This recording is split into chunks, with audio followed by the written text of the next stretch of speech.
In this video, I'm going to share my recent travel vlog exploration of Route 66 from Arizona to Texas on a tour bus. I'll cover some of its rich history while sharing the historical landmarks and interesting roadside attractions that I experienced along the way. I hope you'll follow along.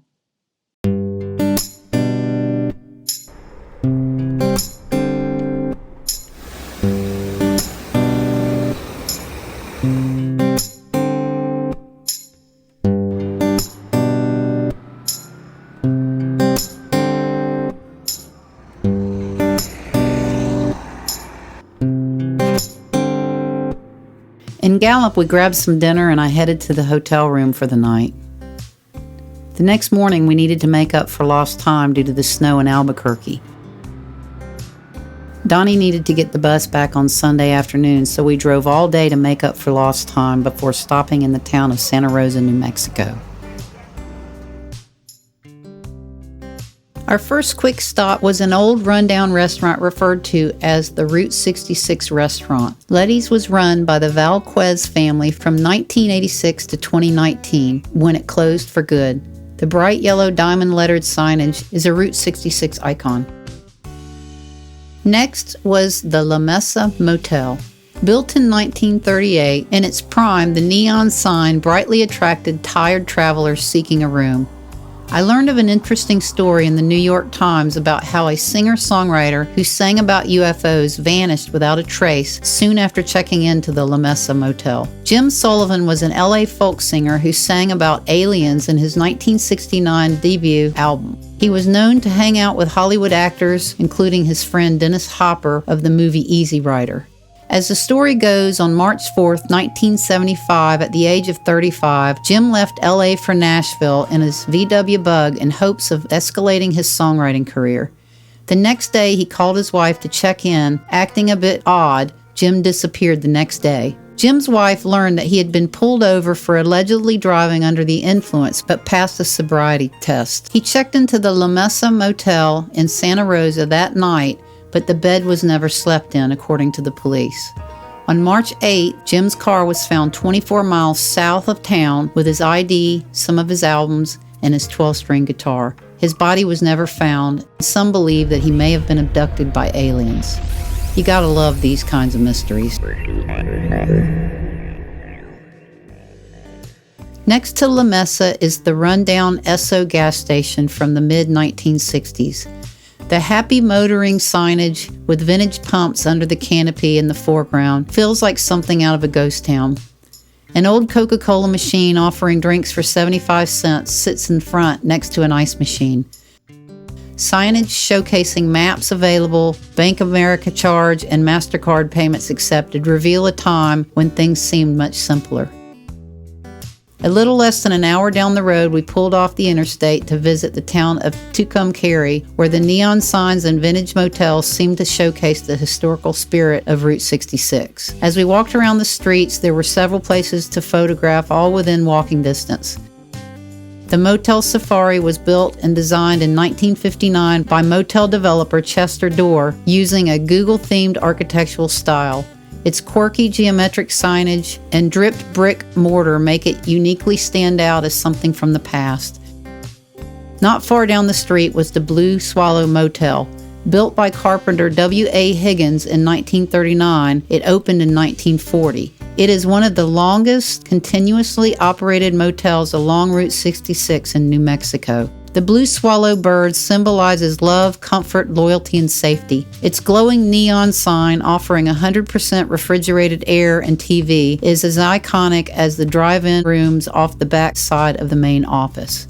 Its pink stucco walls and bright blue neon sign make it one of the most popular places along the strip to take photos. Across the street, the TP Curios souvenir shop has changed over several times, as have many businesses along Route 66. Built in 1944, it was originally a Gulf gas station, then Leland Haynes Grocery Meats and Curios in 1948, and in 1960, Gene's Trading Post. The gas pumps were removed and the unusual teepee door was added when the highway was widened around 1959. Today it offers all kinds of Native Indian and Route 66 souvenirs. Johnny's Conoco gas station was right around the corner. These cool restored gas pumps caught my eye and I had to stop for a photo.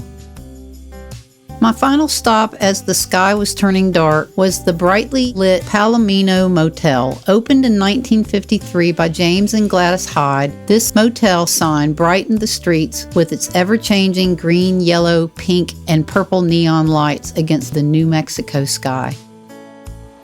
We got back on the bus and traveled east, leaving New Mexico before stopping just west of Amarillo for the night. I was beginning to realize how much more time I wanted to explore these places and how little time I felt we had to showcase the true spirit and history of this highway.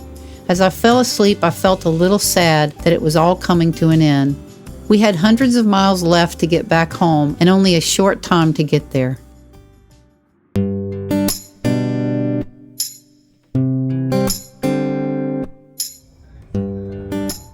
The next morning, we stopped on the west side of Amarillo to visit Cadillac Ranch. This easily accessible roadside public attraction has gained popularity over the years, making it a significant symbol of American roadside culture. It has been referenced in various music, literature, and film projects, including Pixar's Cars movie.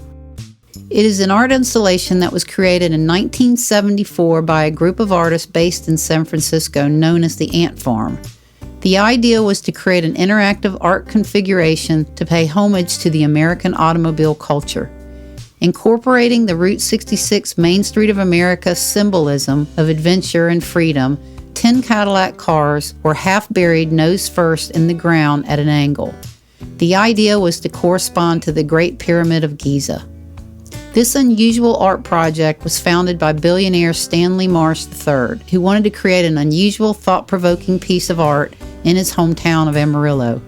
Born in 1938, Marsh inherited wealth from his family's oil and gas fortune, allowing him to pursue his unique and often eccentric interests. Although he was a banker, his true passions were art and philanthropy. As we got off the bus and walked through the gate towards the cars, it was obvious it had rained recently.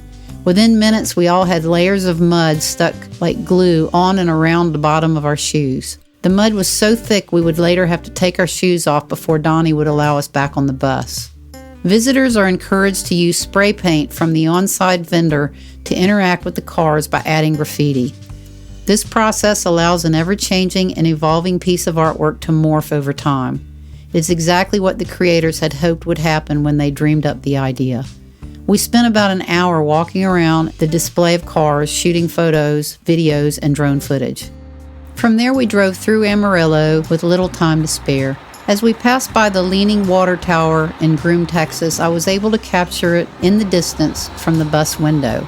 Constructed in 1983 by local Ralph Britton, the tower legs were intentionally bulldozed to tilt 10 degrees, attracting travelers to his truck stop and travel center. In 1985, the truck stop was destroyed in an electrical fire, but the memorable tilting tower still stands along Route 66 for passing motorists to see. Our last stop was the Conoco Tower Station and U Drop-In Cafe in the town of Shamrock. Built in 1936, it served as a prominent stopping point for travelers along the famous highway. In its prime, it offered food, lodging, and a friendly atmosphere for weary travelers. The building was restored in the 21st century and now serves as a museum and visitor center. We enjoyed taking some pictures and looking around. We missed the cool nighttime lights, but I love the Art Deco architectural style building, distinctive tower, and colorful geometric decor. The rest of our travels were spent looking out the window of the bus and taking turns sitting in the front seat to talk to Donnie as we drove the remaining 845 miles back to Nashville. We passed through Oklahoma, spent the night outside of Little Rock, Arkansas, and drove through Memphis, Tennessee before making it back home in Nashville.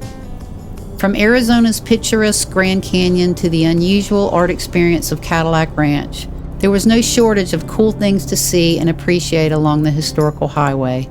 Our trip, despite not being long enough, was something I will always cherish. From cultural significance to classic Americana, Route 66 has it all. It's a reminiscent symbol of American culture, a testament to resilience, and is considered to be one of the most famous highways in the world.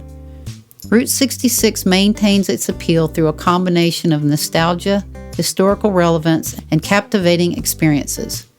The Mother Road of America remains a symbol of the classic American road trip, with a glimpse into the nation's history. The countless classic motels, gas stations, and trading posts made this road trip unforgettable.